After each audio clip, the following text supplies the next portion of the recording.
Twitch audio and video out of sync. And if your streams feel off, let me ask you, are you watching Twitch and noticing that the sound does not match the video, causing delays or lag?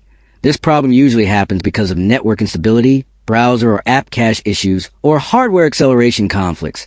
Sometimes outdated drivers, background apps, or slow internet also trigger the issue. Many people search YouTube or social media and find long guides with complicated cache clears, risky browser tweaks, or steps that feel hard to follow. Most of those fixes waste time and still do not fix audio sync. But on Rexus, I focus on simple and reliable solutions. Now here's my secret easy trick.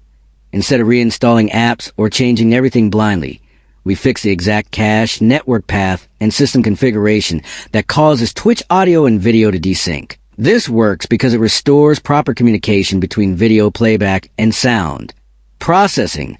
The method is fast, safe, and works on all setups once you apply it.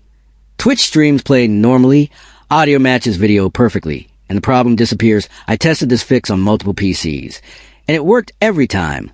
That is why Rexus shares smart, stress-free solutions. If Twitch audio and video out of sync is frustrating you, and you want a full step-by-step tutorial with exact actions, comment below and I will guide you completely.